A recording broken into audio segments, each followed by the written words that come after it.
Hi guys, hi. So good to be live, good to see you. Let's wait while you join me here if you've been waiting for this. And I'm just gonna ramble on. We're doing the path to peace today. So Victoria Rader with You to Shine. If you're joining us for the first time, we are trying to do these Instagram lives, and the last couple weeks / months we've been doing covering human emotion and the scale of human emotion, what it means, and how we progress in human emotion.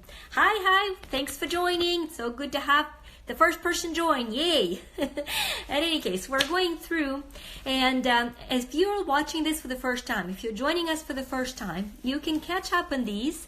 They are being posted on not only on Instagram, but also as they're recorded in their fullness, they're also stored on our YouTube channel. So if some of these things are new to you today, don't panic. You can go back, start from the very beginning, catch up with us, and kind of dive in and enjoy. Because quite frankly, today we're wrapping up the first series. Thank you.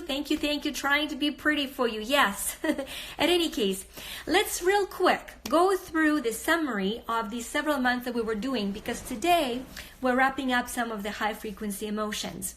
We started with shame. Speaking of human emotion, no feeling, no life, dead. Okay, so we are not starting there. We're starting with barely alive. We talked about shame. So you're alive, but you're ashamed of being alive. Not good.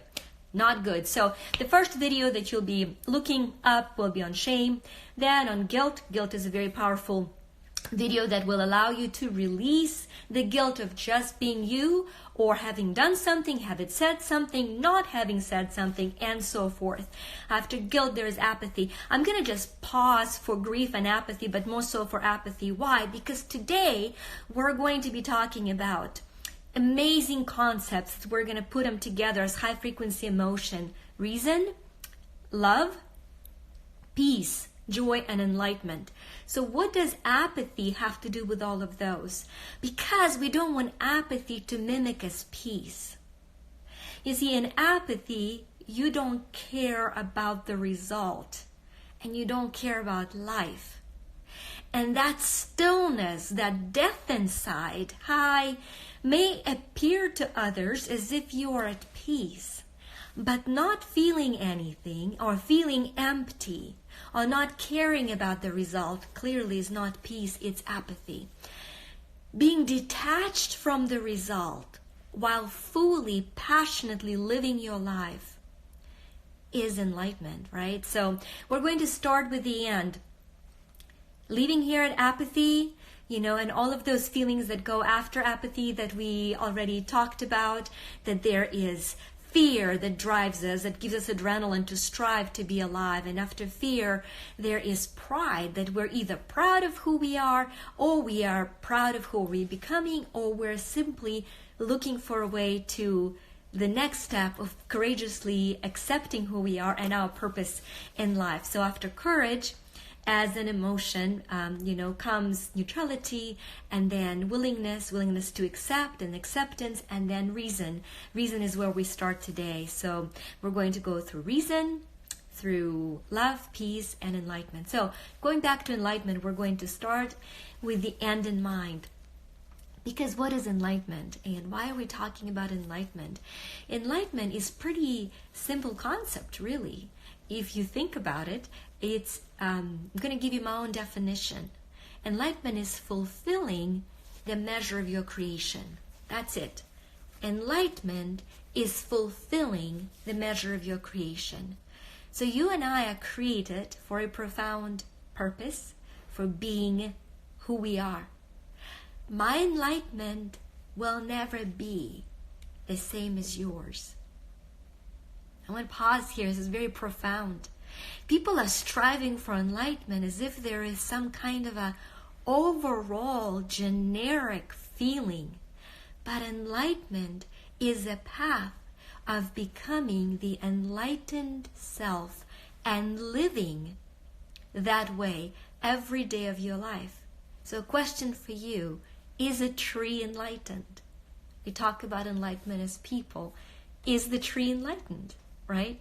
So you think about it, think whether there's a right or wrong question to that. Is the tree fulfilling a measure of its creation? Is it enlightened? So with an enlightenment is fulfilling the measure of your creation. And you were created as a powerful being of light to conquer the physical matter, to overcome it through spiritual frequency of peace, joy, and love. Hence, the recipe for enlightenment is peace, joy, and love leading up to it. And in order for us to have developed that love, we need to be able to reason. So this is where we're going to start today in terms of those 4 last emotions that we talked about. Why? Because we talked about acceptance last time. You and I, when we were visiting last, we talked about acceptance. And acceptance was very important. Because without acceptance, you cannot accept yourself. And without accepting yourself, okay, well, you're so sexy. We're going to talk whether it's enlightened or unenlightened comment and whether being sexy is enlightened or unenlightened. But thank you. I will take it into consideration at any case. So we're going to go back to reason, because the reason itself allows for you to decide whether why you're accepting yourself, right? The acceptance allowed you to accept you. In order to be enlightened, you have to fulfill the measure of your creation as you, not as me, not as Buddha, as you, right? And in order for you to fulfill the measure of your creation as you have to accept yourself. And you have to accept yourself through love. That's the homework. It's just an overwhelming homework. Accept yourself through love. As you accept yourself through love, you are going to be able to do that only through creating powerful reasons to do so. So reason is our ability to live the law of cause and effect. And the cause is your thoughts. And the effect is your reality. Okay? So the cause is the thoughts, and the effect is the reality. So when your thoughts are pure, the reality becomes pure. When your thoughts are focused on light, your reality becomes full of light. That is the process of enlightenment. So how do you change your ability to reason? You change your ability to reason by choosing what you focus on, right? We don't manifest in life what we want to manifest. Like I'm sitting here and I'm saying, oh my gosh, I want these amazing things in my life. I want my partner to understand me completely. I want my children to respect and honor me. I want my friends to be there for me. I want abundance and prosperity. I want to travel the world. I want to, and it goes on and on and on and on and on forever. But what I want becomes really relevant to the universe. The universe gives me back who I am and what I notice. The reason dictates that I create what I notice. So if I see a happy couple and I notice them and I say, oh man, they're so lucky, come on, that's unfair. That's what I'm going to create. But if I see them and I say, this is beautiful, this is powerful, then this is what I'm going to create. So your homework for reason number 1 is notice what you notice. As you notice what you notice, you're going to start changing and creating what you want. When something is irritating you, notice that.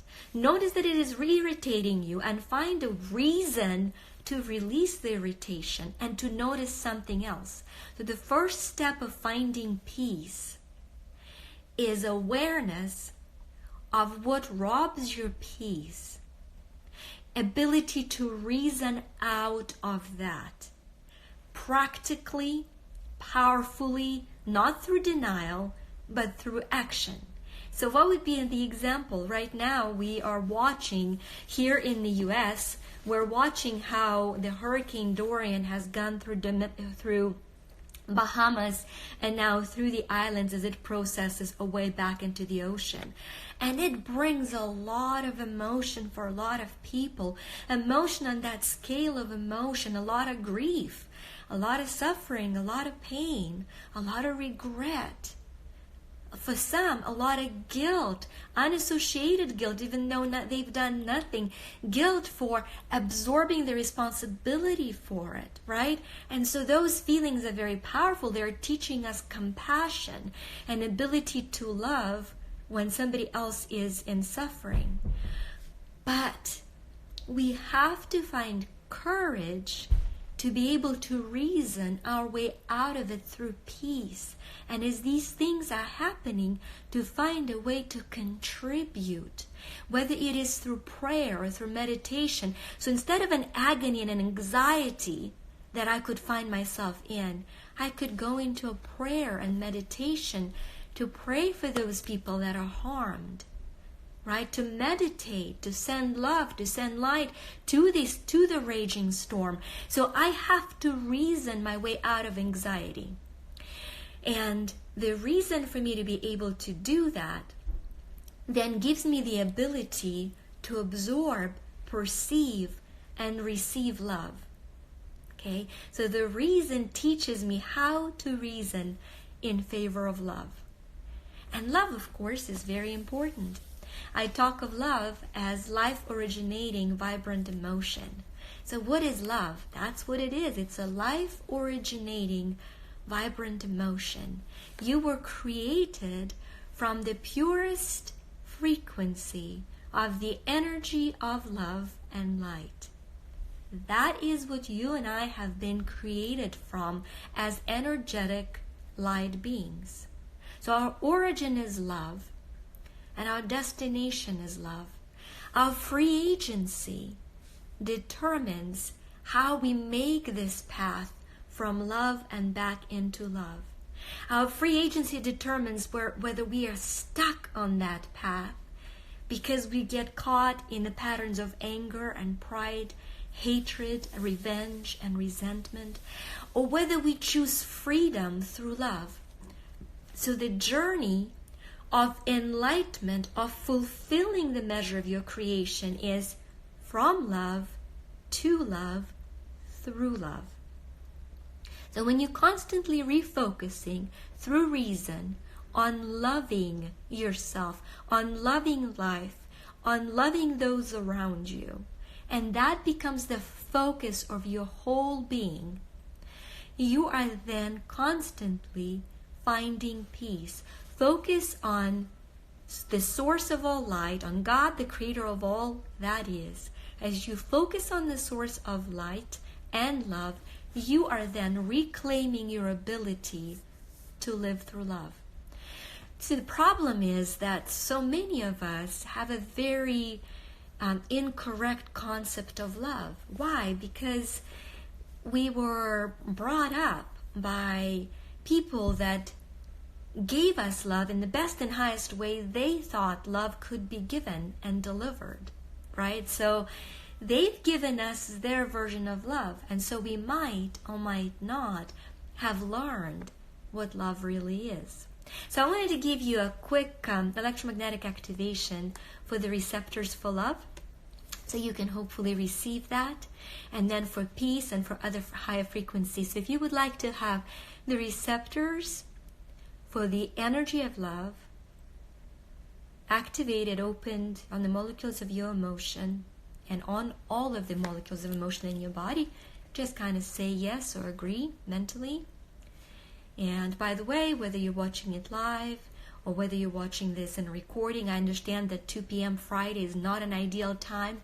Been traveling a lot. So I know that a lot of you will be watching this in recording. So it doesn't matter whether you're receiving it in recording or watching it live. We're going to go ahead and activate those for you. And teach you what peace is, that you know what it feels like to feel peaceful, to be in peace, and that you perceive it now. Okay? And allowing that energy to come into every fiber of your being and start feeling it. And so we lose our peace when we focus on either future or past. Lao Tzu said that when depression is focusing on the past and worrying about the past and regretting the past, and then of course the future is when we worry about the future, we cause anxiety. So anxiety is worrying about the future, and depression is living in the regret of the past.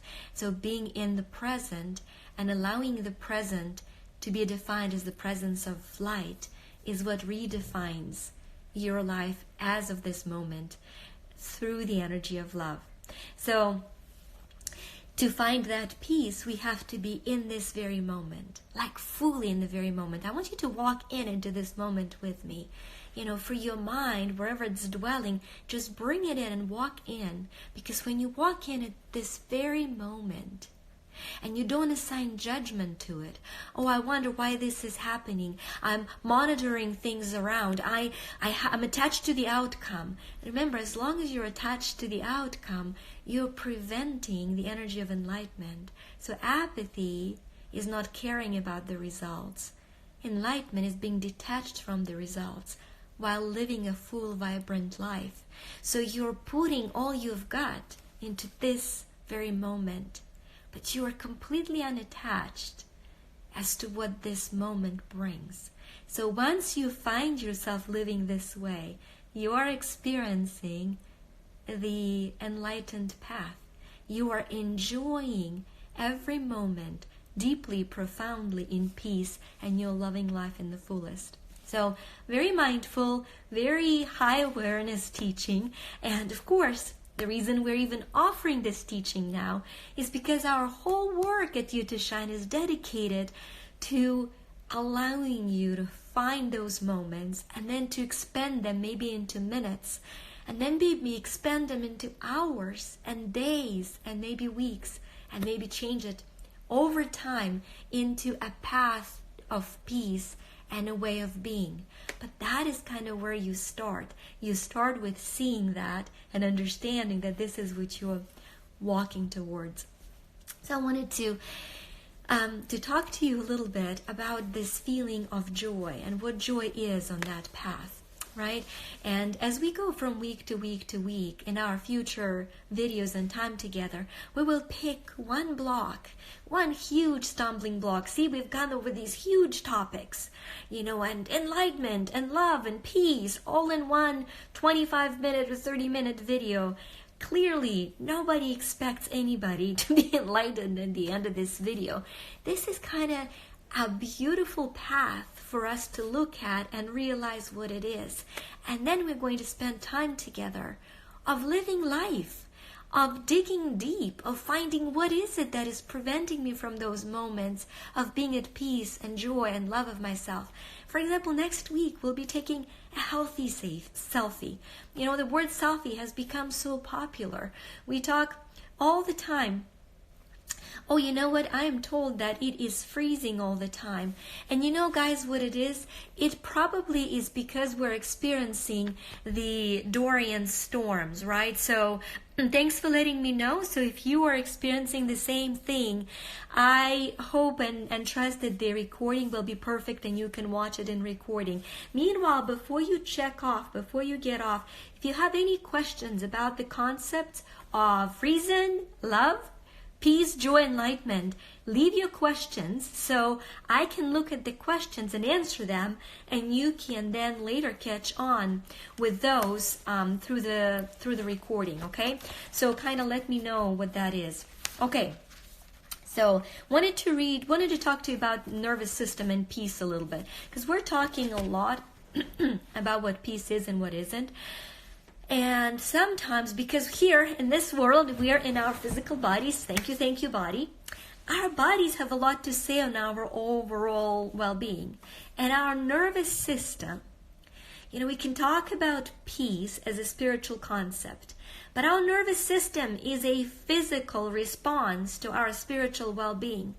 And while it is a physical response, it must be nourished. It must be nourished through physical means. So I wanted to give you guys a powerful tip, because right now, as the world anxiety is growing, and the reason it's growing is not necessarily because there are more things happening in the world. I actually just had a beautiful conversation with somebody. Hi, thanks for joining.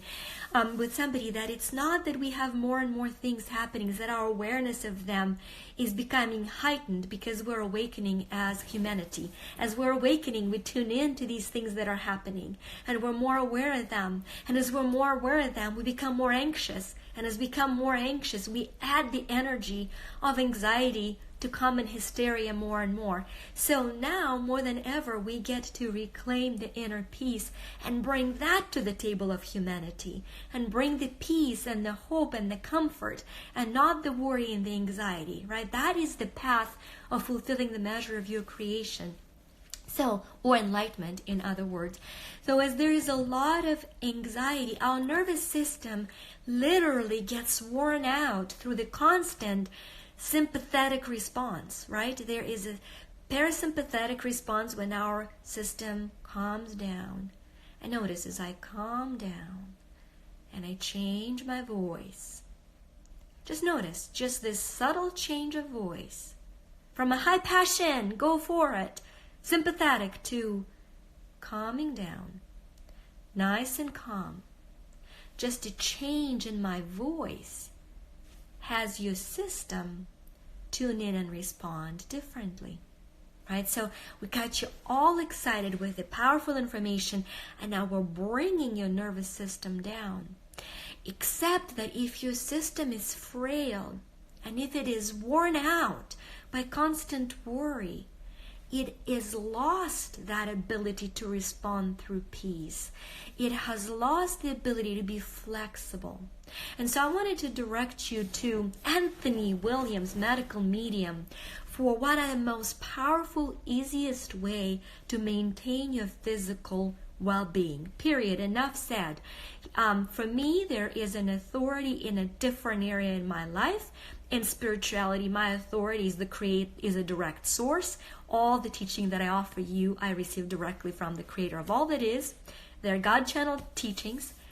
And for nutrition, however, I turn to somebody who receives those teachings the same way I receive spiritual teachings, right? On energy. And that is Anthony Williams. So I'm going to quote to you, or not quote because I'm not using the direct words, but I'm going to give you two suggestions that I've heard him say that I use a lot with my clients. And the change, yes, Holy Spirit is one of the way to talk about the energy flow from the Spirit that I'm referring to. Absolutely. So, talking about Anthony Williams, he talks about vitamins B12 and also lemon balm, and a very precise one. He uses them from Vimergy. If you are in US, it's an American company. If you cannot get the best, Vimergy, B12, or lemon balm, then you guys can find obviously the best quality that you can, but he refers to those two. And so what happens when you take B12, it allows your nervous system to stay vibrant, right? You also will need good, healthy fats for your nervous system to stay healthy. Anyway, just for what it's worth, it came as information, so I've shared it with you.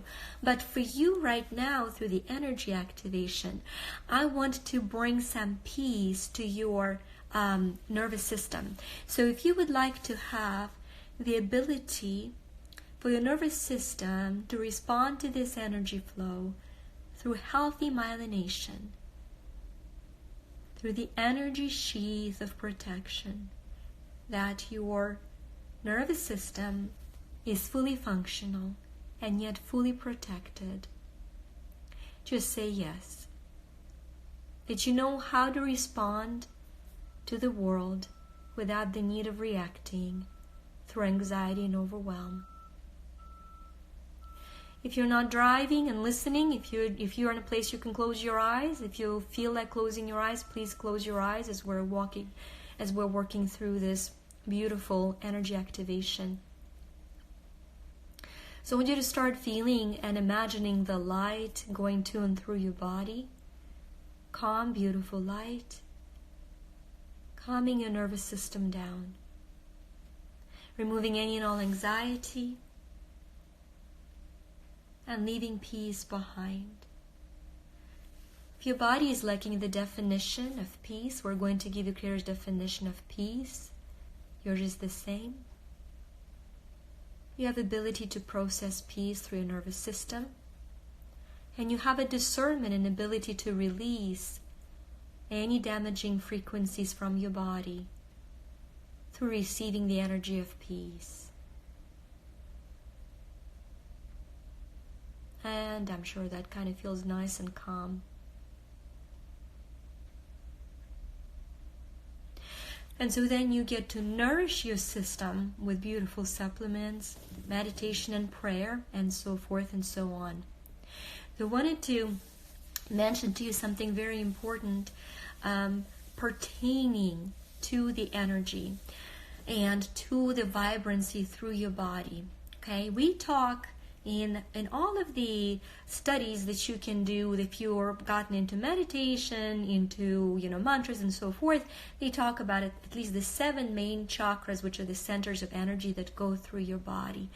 I want to mention something to you that gets overlooked very often, and that there are also 101 minor centers of energy through your body. And it's very important for the love energy to go to and through all of them. So I want to offer you a very simple energy activation, very profound. And it comes from our quantum freedom family energy work. I want to explain that to you and give you difference between meditation and prayers, please. Great question. Prayer is when you ask the higher source, and meditation is when you receive the answer. So it's a two-way conversation. Very often, people will pray or seek an answer, and they walk away with quote-unquote unanswered prayers because they didn't pause and didn't meditate long enough to receive an answer, right? It's like, I see people, it's like you grab a phone, you call a friend, and you say, come on, how was your day? How was your trip to Bahamas? Oh, bad choice. Sending love to people in Bahamas, by the way. Join me, okay? Send love. Anyway, so you go, hi, how was your trip? Did you have a good time? And you hang up. So you hang up, and then you run around and you say, they were so rude to me, they never answered. And if it is God that you are trying to reach, or the source, and you do the same thing, you pray and you ask, and then you go like, wait a minute, I'm disconnected. Why am I not being answered, right? And we can talk about different understandings and presence of that divine energy for different people, okay? Yeah, speaking to the voice machine, absolutely, okay? So, thank you, great. So that's why I use those two words, it's very important. And also, because prayer, unfortunately, because a lot of horrible things have been done in the pure name of God, right? God is this, I said, it's grand overall designer is who God is. Whoever you consider God to be, God is the grand overall designer. But because that word has become so charged, because people misused it through centuries, and went and killed each other, quote unquote, in the name of God. The word God became very, very charged, right? And because it became, people hate each other in the name of God. Heaven forbid you and I believe differently, or heaven forbid you believe and I don't believe, right? So it became a very charged word, and because of that, the word prayer became a very charged word for a lot of people too. But this is not about finding the right or the wrong path. This is about finding your path to enlightenment as fulfilling the measure of your creation through the energy of love and light that your source is. So, beautiful question. Thank you for asking it in a timely manner. Now, going back to where I was, we're going to give you guys a sneak peek of a powerful, powerful activation that we do in our seminars and live events, and we do it at much greater depth. But I wanted to share that with you because what is enlightenment? In terms of energy, it's allowing the divine light within to shine through you and to expand out. And that process is what allows your spirit, your soul, to fully become who you are and step out into the world. So that's the process. Enlightenment is releasing the light from within and allowing it to shine without. Okay? So question, how do you fulfill the measure of your creation? By connecting to the life within, allowing it to shine without, and allowing the world to see that light by serving the world. Okay, so back to chakras as centers. I want to focus on the solar plex as the center and the beginning of enlightened process. Because the solar plexus, it's right here in the middle of your body. First of all, it is in the middle of your body. Here comes a powerful point. It is the middle, it is the center of your spiritual and physical body. And it's called solar plexus for a reason. Right? And by the way, in all languages, for example, I speak Russian, and солнечное сплетение. There's solar as well. Why? Because in our limited human system, sun is the brightest source of light. So, because sun is this brightest source of light, think of it. And I'd love to know, if you speak different languages, you guys, what is solar plexus in your language? Does it have reference to light or to sun? Let me know. I'd love to know. Just kind of have a non-third party verified source. So the solar plexus is the source of light. So it doesn't matter whether you believe in God or whether you are religious, or whether you're spiritual and you do not go, to church at all, you don't practice any religion, but you're a spiritual person, or if you're not a spiritual person, you're a metaphysical person, you focus on energy. All of us agree with one thing, that Creator, okay, and what language is that? Paul 1223. What language is that? It says that it has references to the sun. What language are you talking about? Is that Spanish, Portuguese? Just thanks, by the way, for letting me know. It's really, really cool, right? So just would like to know. In any case, hold on. Got lost. Let me think where I was. Yes, back to the light. So all of us agree on a simple statement. Spanish, plexo solar. Que bueno. That's about my Spanish. Hablo poquito, speak very little, pero comprendo mucho, but I understand a lot. So here we go, plexo solar. Okay, fantastic. So this is our light. This is the source of our light, okay? And going back to, we all agree on one simple thing. God is love and God is light. So wait a minute. This is the source of the God energy, of the light energy, the beginning of enlightenment as such in our body. So I'm going to explain the process first, then I'm going to take you through a beautiful meditation after this. So we're going to start by opening your solar plexus energy, connecting to that light. But we're going to do it through two centers, your solar plex and your heart. And isn't it amazing that the heart is love? And guess what? Once again, we all agree that God is love and God is light. Universe is light, universe is love. Creator is light, creator is love. And so forth and so on. So once we open these two powerful centers through meditation, we're going to allow that light to expand out. And we're going to go to our throat chakra for ability to express through light and love, and to our secular chakra, which is right underneath your solar plex, and then to root, which is the bottom of your trunk for those of you that haven't done meditation, and then to third eye, which is kind of behind your forehead, and that is your ability to have psychic abilities or prophetic abilities, seership, and then the top is your root, is your crown chakra. And the crown chakra is your connection to the divine, right? Anciently, people talked about prophet, seers, and revelators. Well, I find it fascinating that prophet, seer, and revelator are the three top chakras. Prophet, ability to know divine truth. Seer, ability to see divine truth.